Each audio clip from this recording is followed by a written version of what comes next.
So switching my roles now, I'm going to talk a bit about Fox and Sheep. We've been around for 3 years now, pretty much exactly 3 years. I always know because it's my daughter's birthday tomorrow, and that's around the same time that we founded the company.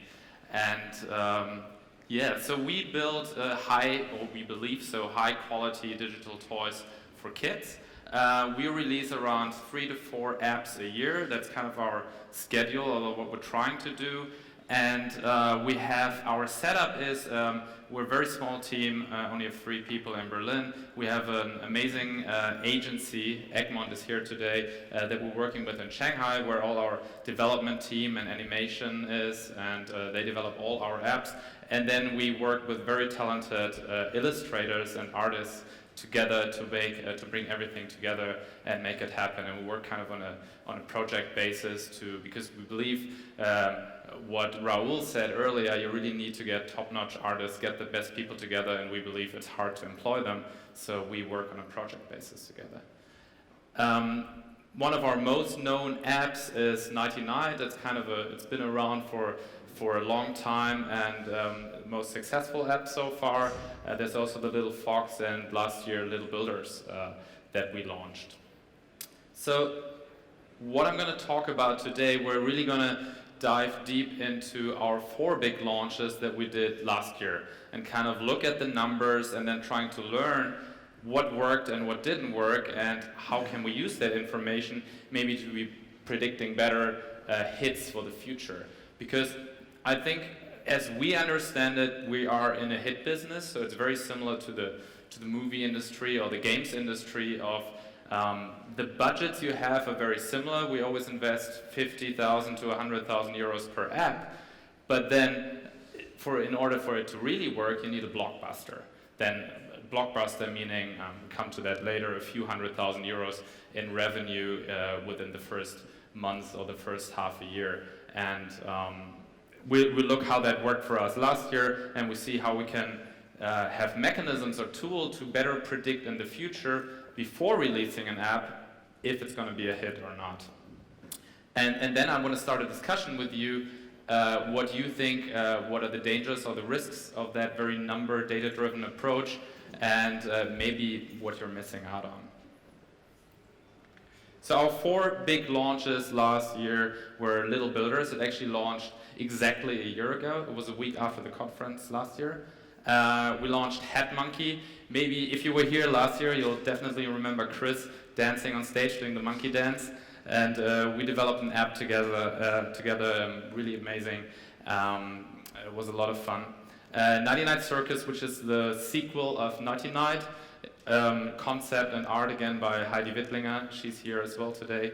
And then we did a pony grooming app, Pony Style Box. I'm going into detail later on what that is. So those are 4 projects, very different approaches. I mean, they're all in the preschool segment, 6 and under, but very different approaches. And you can already try taking guesses what worked and what didn't work, because we're going to find out soon. So yeah, we're in the kids segment. Things like that are fun, but I'm going to call this is the revenue slippery dip of death. Because if you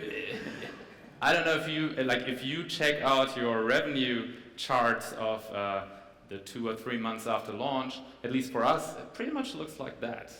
Not so much up or down. But at least, I mean, you were at the top in the beginning, it means, so that's good. So let's look into real numbers. I mean, we always ask the speakers, hey, I mean, don't make this just a marketing talk, share some numbers, share some real insights. So, I mean, us being up on stage now, we have to go up with a good example. I see a few cell phones going up there taking pictures. We're going to share this later on. All right, so Pony Style Box we launched in December. And we made 21,000 euros in revenue in the first 2 weeks, and then the first 2 months we made around 50,000 euros in revenue. So you can see how important the launch and the first 2 weeks are, at least for this app. And but a pretty good level that we sustained for a while, and then you kind of plateau at a level where you see with a refeature in January going up a bit. But that was the the level that we reached with Pony Style Box. We really like the topic. Obviously, horses are great, and so you could cut hair, you can shampoo them, dress them up, but then you could also take your personalized horses and take them on a journey, and there's great animations. To be honest, we really liked the concept. With the numbers, we thought they were higher, but let's go into that deeper, why maybe that was the case. Nighty Night Circus, the sequel of our most successful app, Nighty Night. The concept is, super high production value, the great intro movie, and then you bring those circus animals to bed, and really, really great animations that we have in there.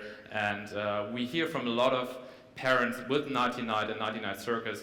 This is an app where it's a daily nighttime routine, bringing their kids to bed, and kids refusing to go to bed if they don't play the app. So we launched this in beginning of November, I think end of October. Did almost twice as good as Pony Style Box. So you see, we made 100,000 euros after 60 days, and then it plateaus off again. For Nighty Night, what you also have to take in consideration is what is the feature you're getting by Apple. It's no secret that's a big input, big success factor, at least for the first 2 weeks.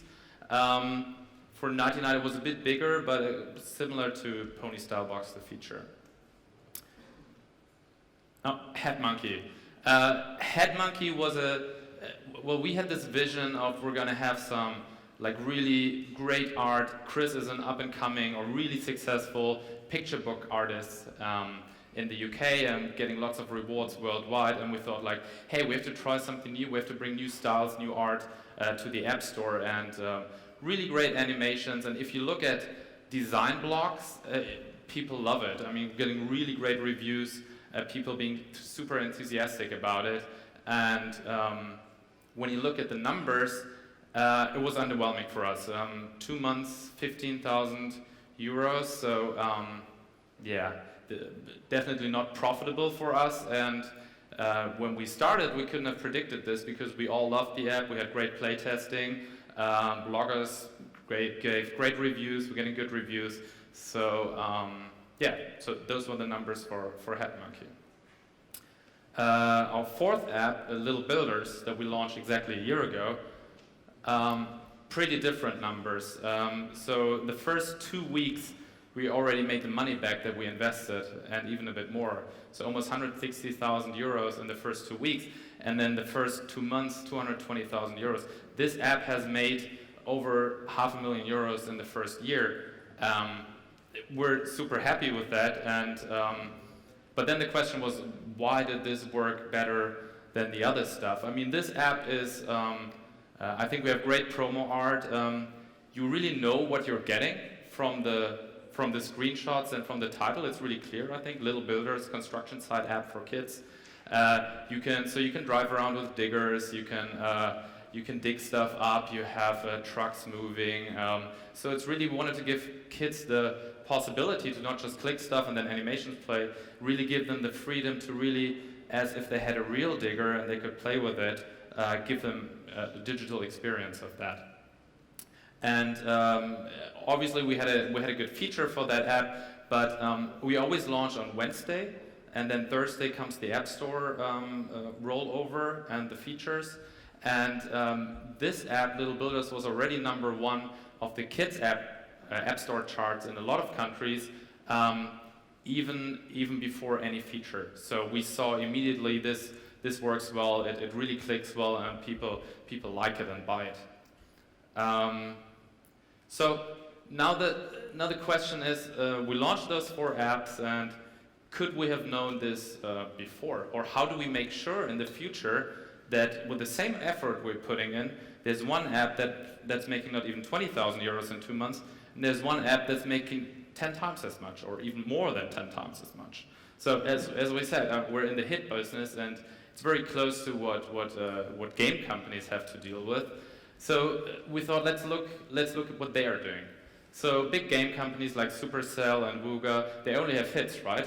Well, those are the only titles you see. So what they do is they do a lot of prototyping, and then they throw stuff out in the process. They even go as far in investing $1 million to actually build a game, then they're launching that in the market secretly and checking the numbers. And they even go as far as throwing that app away if it doesn't work. And then only launching the stuff that's really going to work. Well, that approach doesn't really work for us because we don't make €1 million a day as those companies do with their apps. So that approach doesn't work. So we can't invest a lot of money on the way to before we find out is that app going to work or not. There's a concept called prototyping, which was developed or evangelized by, I believe, the chief of engineering at Google. And prototyping is a word made up of 2 words, pretend, prototyping. So kind of what we were looking for, we didn't want to build a prototype, we just wanted to pretend we have a prototype and then check if there's a market interest. To kind of explain what this, how this system works, there's a really great story from the 60s that what IBM did. So IBM had this great idea to do a voice recognition software where you type, you say something and then the computer detects what you say and just writes this for you. So really, so they could have gone and really developed that software. It would have taken years and probably millions of dollars, but they wanted to find out, is there a market for it? Is there a market interest for this kind of software? So they did something really cool. So they got a couple of business people in and set them in front of a computer and said, hey, we built this voice recognition software. You can just say something, it will appear on your screen. Just let us know how it feels and what you think about it.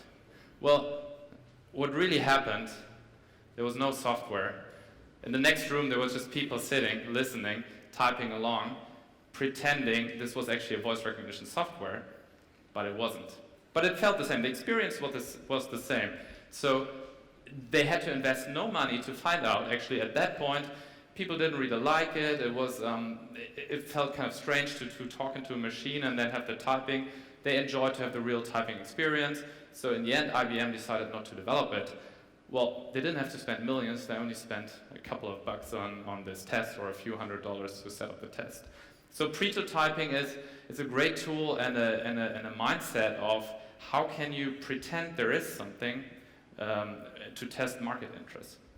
So kind of think about it, let's say you're in a store, you're in a Toys R Us store, and before building a board game, you just build a box. You just put the box on the shelf, and then they can see if customers actually grab it, they go to the cashier and say, hey, I'm really interested, I want to buy this. And then you tell them, oh, sorry, actually the game doesn't exist, but at that point you know there was someone trying to buy it, so there is a real market interest. So we have some shelf space, digital shelf space, which is much cheaper than real shelf space. So this is we call it our More Apps screen. So in each of our apps we have a little button saying More Apps, and when you click on it, you have this screen. It's a rotating carousel, and we promote our own apps. And so this is our shelf space. So what we do is before we launch an app, we're gonna make now what we're doing is we make a promo art as it would look on the App Store and put it right up there. And we actually A/B test it. So we do 2 or 3 different concepts. So let's say there's an idea for, hey, let's do a farming app, let's do a firefighter app, let's do let's say a cupcake app or a kitchen app. And then we create some art, we create some stories, we put it up there, and we let it run, and then we see if people click on it. So actually testing. So if this was on the store, would people actually go and buy it? And this gives us valuable information about what are people interested, like what is the market telling us. So back then, if we would have put up an app, I don't know, let's say we put up an education ABC app, we see no one clicks on it, we have our benchmarks, so we know what kind of click rates we need to reach in order for it to be a successful app. So if no one clicks it, we only invested in a bit of art and a concept banner. That's all. So that's kind of our version of prototyping that we're doing. Another really interesting thing what we do before and by the way, so if you click on it, the same thing kind of happens that happened at that imaginary Toys R Us store. People come to our counter, they click on it, and then it says, coming soon. I don't know, you can leave your email address, we'll let you know when the app is coming. It's actually not there yet, but the process was the same. They actually clicked it and had a real intent to buy something. You could even take this one step further. You can do a mock-up that looks like the App Store and see if people actually click on the buy button. That would take it one step further, but we find this already gives us really valuable information. Matthäus was talking earlier about App Store optimization, and we really focus on our icons because we spent almost like $100,000 on an app to develop it. So we don't want to leave money on the street or on the table by not optimizing our icon. And you'll be surprised what a good icon can do. So what we do before we launch an app, the same thing. Let's say we've decided on the concept now, we're developing the app, but before it comes out, we're going to let the icon be there on the screen and see how people click it. So I've got a real example from Nighty Night Circus. This is a self-developed tool that we use, an ABC like multivariate testing tool, and we always have some fun saying, hey, so this concept art, there's an elephant and a lion, and then we take bets before, hey, what do you think is going to win? I don't know, a lot of people put their money on the lion. I don't know, for some reason we thought, hey, the lion is, it's better contrast, it should work well, it's really fun, I think that's going to click better. And then we put the test up, and then we see the interesting number is the 50%. That's 50% improvement compared to the line. So that elephant clicks 50% better than the line. 50% more clicks, let's say the conversion rate is the same, on the App Store page, you have 50% more sales. As easy as that. And it's just, so if you take those decisions at a conference table and discuss if the lion or the elephant is better, from my or from our experience, no one knows. So you have to test it. Otherwise it's just a guessing game. So what we do first, in this case, we would test different animals, and then once you decided on an animal, then you can go really deeper. You can test different colors, you can test different, are you going to show the whole elephant? Is he balancing? Are you just going to show the face? In this case, the close-up face worked a lot better. Another test that we ran is our pony app. So you see we're testing different colors, different facial expressions of the horse, and then you can really go deep with that and really optimize that. And then you kind of see our here, so our 10% is always kind of our benchmark, CTR, that's the click-through rate, meaning all the people that visit our more app screen, 10% of those people click on that icon. So with 11.3, we have quite a good click-through rate, and with Pony around 10% as well. So that's what we do. You can even go one step further. You could even test. You can play videos on that screen as well if you want to take that one step further to optimize your app previews. You can go really deep. So, like we really like this approach, and I'm going to show you what our next app is that came out of this approach.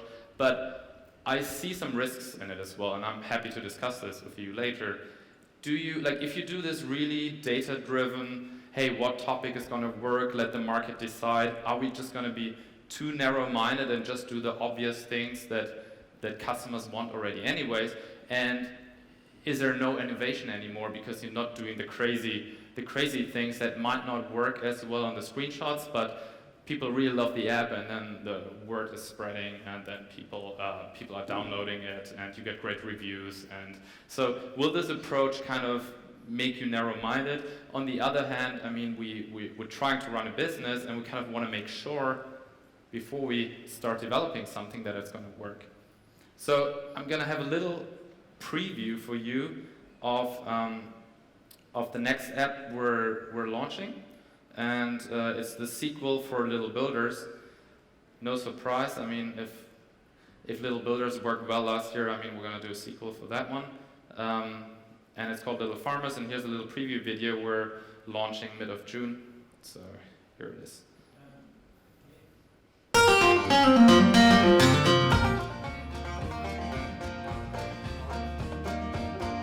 It's not showing. Okay.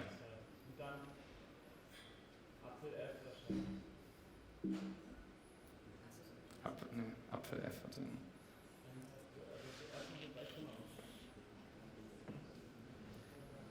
Ja, man immer noch ein Split Screen oder wir machen den Full Screen? Also, It's good that we have the technical problems with our talk. So what you should see.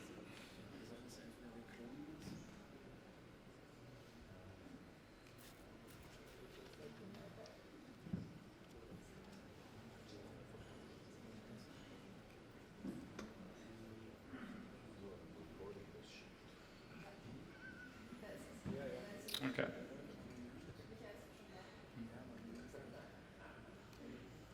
All right.